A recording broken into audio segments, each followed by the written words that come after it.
नमस्कार, मैं श्यामगिरी। आज के कार्यक्रम में आप सभी दर्शकों का स्वागत है। मोदी ने मान लिया दबाव में है। प्रधानमंत्री मोदी ने यह मान लिया है कि वह दबाव में है। खतरा बाहर से कम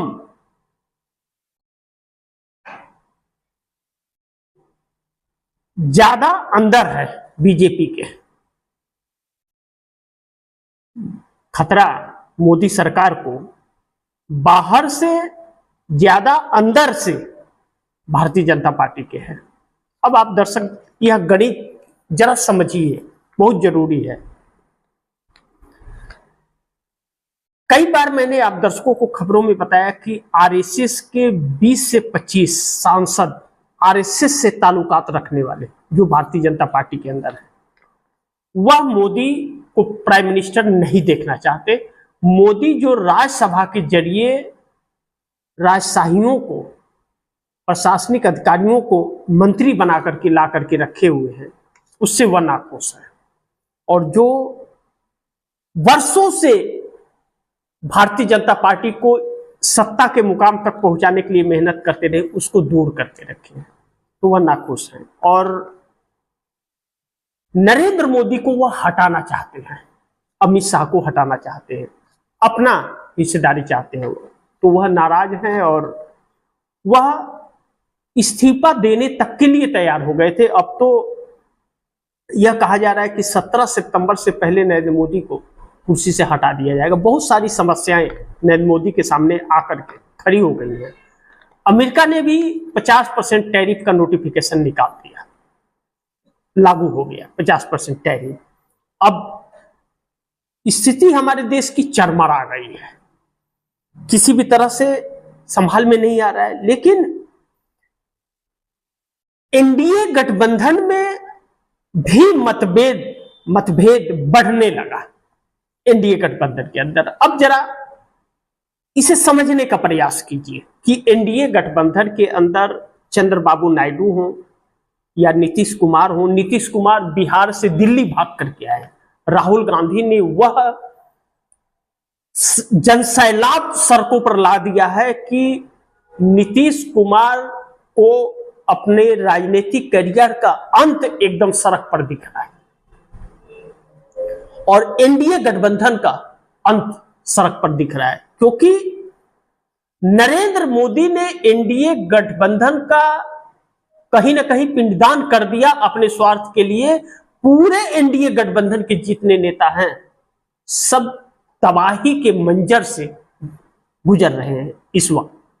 राहुल गांधी के द्वारा वोट मेरा अधिकार जो यात्रा है, और प्रियंका गांधी उसमें शामिल हुई, अब स्टालिन, अखिलेश यादव और भी कई बड़े बड़े इंडिया गठबंधन के नेता उसमें शामिल होने जा रहे हैं। जनसैलाब जो लाखों की संख्या में सड़कों पर है, वह नरेंद्र मोदी और चुनाव आयोग के लिए शुभ संकेत नहीं है। उन अधिकारियों के लिए जो तानाशाहियों में मगरूर है, उनके लिए भी शुभ संकेत नहीं है। देश एक अलग तस्वीर दिखा रहा है और बिहार से यह आवाज गूंजी है, जो मोदी सरकार के लिए शुभ संकेत नहीं है। तो अब एनडीए गठबंधन में इन सभी चीजों को, अपनी राजनीतिक करियर समाप्त होता देख एनडीए गठबंधन के अंदर मतभेद जो हैं वह बढ़ने लगे हैं नरेंद्र मोदी से, और वह नरेंद्र मोदी की सरकार के लिए शुभ संकेत नहीं है। ऐसे में नीतीश लाचारी में दिल्ली पहुंचे। जब यह सारी चीजें देख लिया नीतीश कुमार ने कि अब राहुल गांधी की सभाओं के लाइट काट दे रहे हैं, ठहरने का जो परमिशन दिया हुआ है उसको कैंसिल कर दे रहे हैं, वह ठहरने नहीं दे रहे हैं, उसके बावजूद जनता रात रात भर सड़कों पर और खेत के किनारे खड़ी रह रही है, बैठ रही है, लेकिन साथ चल रही है, तभी भी जनता नहीं भाग रही है। अलग अलग तरह की समस्याएं पैदा की जा रही है राहुल गांधी की यात्रा में, लेकिन बिहार जग गया है। और जो जेडीयू के वोटर्स थे, चाहे चिराग पासवान के, चाहे जीतन राम मांझी के, चाहे भाजपा के ही क्यों ना, वह सब राहुल गांधी के साथ आकर के खड़े हो गए। तो यह देख करके एक लाचार से नीतीश कुमार हो गए। अक्ल उनकी घास चरने चली गई, काम नहीं कर रही है, और वह नीतीश कुमार लाचार होकर के दिल्ली पहुंचे कि अब क्या करें। अब ऐसे में चंद्रबाबू नायडू एनडीए छोड़ने को हुए मजबूर। अब चंद्रबाबू नायडू की मजबूरी बन गई है कि एनडीए गठबंधन छोड़ दे। अगर चंद्रबाबू नायडू एनडीए गठबंधन नहीं छोड़ते हैं तो चंद्रबाबू नायडू समाप्त हो जाएंगे आंध्र प्रदेश में, क्योंकि यह आग आंध्र प्रदेश में भी उठने जा रही है। कर्नाटक में, तेलंगाना में उठेगा तो आंध्रा में भी उठेगा। आंध्रा में भी कांग्रेस है। अब राहुल गांधी हर स्टेट में जाएंगे और इंडिया गठबंधन हर जगह अब खड़ा होगा। और बिहार की समस्या जो है, और बिहार में जिस तरह जनता अपने अधिकार को लेकर सड़क पर आ गई है, महाराष्ट्र हो, मध्य प्रदेश हो या आंध्रा हो या उत्तर प्रदेश हो, हर जगह यही हाल होने वाला है। यानी कि जो तस्वीर आने वाले वक्त के लिए दिख रही है, जो ट्रेलर बिहार में दिख रहा है, वह पिक्चर बहुत भयावह होने वाली है। और नरेंद्र मोदी के साथ साथ पूरा एनडीए गठबंधन का पिंडदान हो जाएगा। चंद्रबाबू नायडू इस बात को अब समझ गए। अब चंद्रबाबू नायडू का कोई, जो उपराष्ट्रपति चुनाव को लेकर के मिलने आए थे वित्त मंत्री निर्मला सीतारमण से, यह खबर आई थी कि 5,000 करोड़ की डील हो रही है। और उसके बाद सीपी राधाकृष्णन से मिलने गए थे प्रत्याशी उपराष्ट्रपति। लेकिन उसके बाद नरेंद्र मोदी ने बिहार की सभा से जो संदेश दिया कि जमानत पे चल रहे लोगों को जेल में डाल दूंगा, छोड़ूंगा नहीं किसी को, चंद्रबाबू नायडू के लिए यह संकेत था।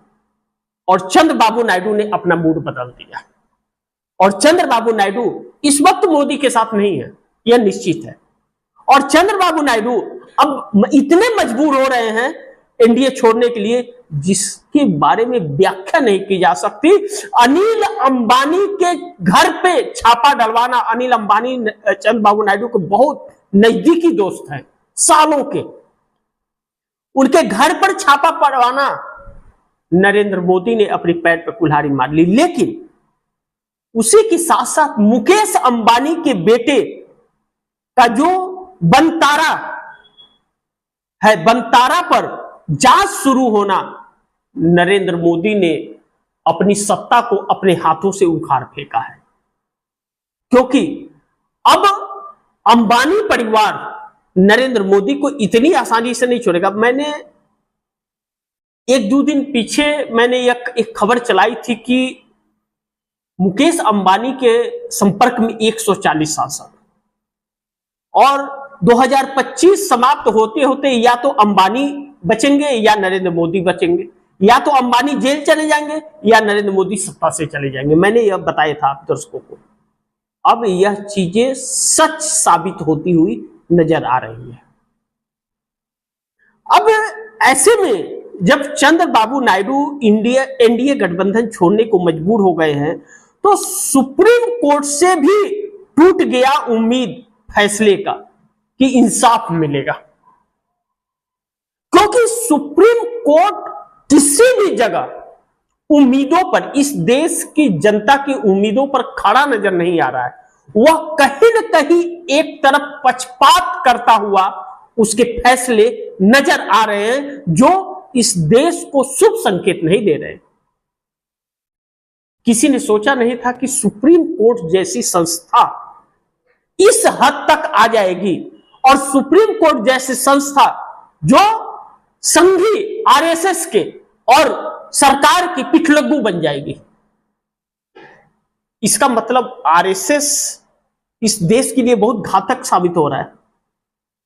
आने वाला वक्त बहुत महत्वपूर्ण है। अब दर्शक यह समझ लीजिए कि आरएसएस दीमक की तरह इस देश को चाट रहा है अपने मकसद को पूरा करने के लिए। अब क्या इस देश को दीमक की तरह चाट पाएगा या यह देश उसे मसल देगा, यह वक्त बताएगा। मैं नहीं जानता।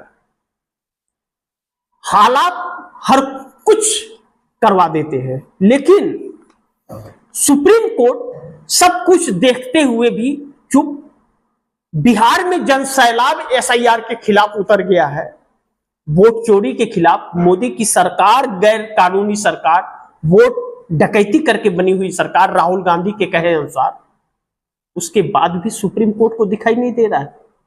करोड़ों लोग सड़क पर उतर गए हैं, लोगों की नागरिकता छीन रहा है चुनाव आयोग। किस कानून के तहत चुनाव आयोग यह कर रहा है, सुप्रीम कोर्ट इसे भी पूछने की हिम्मत नहीं दिखा पा रहा है। और सुप्रीम कोर्ट के अंदर चुनाव आयोग ने कहा कि नागरिकता साबित कर रहे हैं। आधार कार्ड से नागरिकता साबित नहीं होती, 11 डॉक्यूमेंट दिखाने पड़ेंगे। तभी भी सुप्रीम कोर्ट ने एसआईआर को रद्द नहीं किया और लिपापोती करके छोड़ दिया। और जिस आधार कार्ड को मान्यता दी सुप्रीम कोर्ट ने, उसे भी चुनाव आयोग ने नहीं माना, अपने बीएलओ को आदेश नहीं दिया और लोगों का आधार कार्ड पर नामांकन नहीं हो रहा है। अब ऐसे में मुकेश अंबानी के बेटे पर जांच के आदेश कैसे बचेगी मोदी सरकार? क्या बच पाएगी मोदी की सरकार? एक बहुत महत्वपूर्ण और बहुत एक ऐसी परिस्थिति में देश आकर के खड़ा हो गया है कि अब उद्योगपति, पैसे के बगैर तो कुछ नहीं चलता, न सरकार चलता, न इंसान का घर चलता है। और अंबानी और अडानी ही हैं जो मोदी को प्राइम मिनिस्टर बना दिए, नहीं तो मोदी किसी लायक ही नहीं है, हर कोई जानता है। अब ऐसे में प्रशासन और मीडिया का सपोर्ट लेकर और जो तानाशाहियां दिखाई जा रही हैं, नरेंद्र मोदी ने मुकेश अंबानी पर हाथ डालकर कहीं न कहीं सांप के बिल में हाथ डाल दिया है, ऐसा प्रतीत हो रहा है। यह महत्वपूर्ण होगा, आने वाला वक्त बताएगा कि क्या होगा। लेकिन आरएसएस को एनजीओ बताकर भी मोदी ने बड़ी गलती कर दी। जो 15 अगस्त को आरएसएस को एक एनजीओ बताया था, आरएसएस को फंसा दिया है। अब एनजीओ का लाइसेंस होता है, एनजीओ का पैन कार्ड होता है, एनजीओ का खाता होता है, सब कुछ होता है। आरएसएस का किस बेस पर खाता है और इतने पैसे आ कहां से रहे हैं?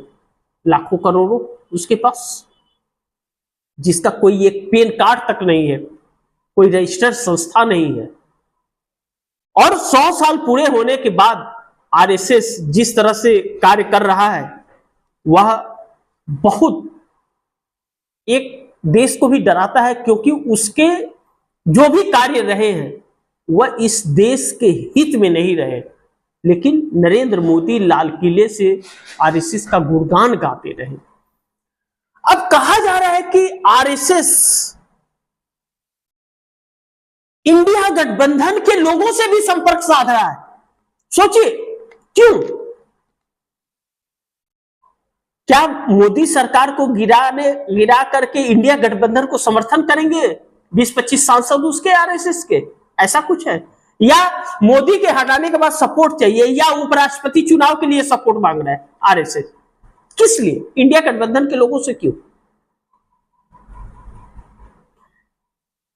एक ऐसी परिस्थिति में आरएसएस आके खड़ा है कि मोदी सरकार जाने के बाद मोदी ने जो हालात देश में पैदा कर दिए हैं, न्यायपालिका से लेकर के चुनाव आयोग तक, कि एक अकेला राहुल सबके ऊपर भारी पड़ गए, तथ्य, सच्चाई और सबूतों के साथ। और अब आरएसएस को इस बात का डर और खौफ है कि अगर सरकार गिर गई तो सालों साल, कई दशकों के लिए भाजपा समाप्त तो हो ही जाएगी, सत्ता से दूर हो जाएगी। कहीं आरएसएस का खात्मा न हो जाए, इस बात का डर और खौफ आरएसएस के अंदर समा गया है। लेकिन फिर वही कहूंगा कि सुप्रीम कोर्ट क्या कर रहा है? वह तो इस देश का सबसे बड़ी न्यायपालिका है, संस्था है। उसके ऊपर कहीं न्याय का दरवाजा ही नहीं है इस देश में। वह भी अपनी आंखें बंद करके और कानी आंख से देख रहा है, एक आंखें मूंद करके एक तरफ देख रहा है, दूसरी तरफ देखने का प्रयास नहीं कर रहा है।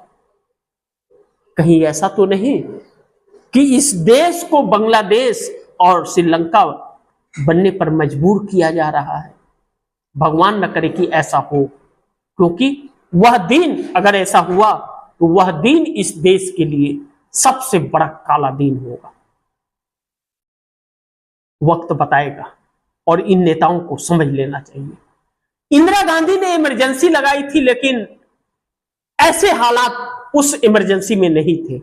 लेकिन नरेंद्र मोदी ने अघोषित इमरजेंसी लगाई है, अघोषित आपातकाल देश में चल रहा है, जो इस देश को तहस नहस और बर्बाद कर रहा है। इसीलिए कहते हैं कि अनपढ़ अनपढ़ ही होता है और एक पढ़ा लिखा ही होता है। सच सच होता है और झूठ झूठ ही होता है। दोनों में कोई मुकाबला नहीं है। नरेंद्र मोदी के ताश के पत्तों का महल ढह गया है, ढह ढहा करके गिर गया है। इस बात से इनकार नहीं किया जा सकता। बाकी आप दर्शक क्या सोचते हैं, आप दर्शकों की क्या राय है, कमेंट बॉक्स में जरूर दीजिएगा। लेकिन इस खबर को ज्यादा से ज्यादा आप लोग शेयर कीजिए, अपने दोस्तों को भी कहिए आगे शेयर करें। आपने अगर चैनल को सब्सक्राइब नहीं किया, चैनल को सब्सक्राइब कर लीजिए, अपने दोस्तों को भी कहिएगा चैनल को सब्सक्राइब। लेकिन अपनी राय कमेंट में देना बिल्कुल मत भूलिएगा। मिलते हैं फिर अगली खबर के साथ, तब तक के लिए नमस्कार।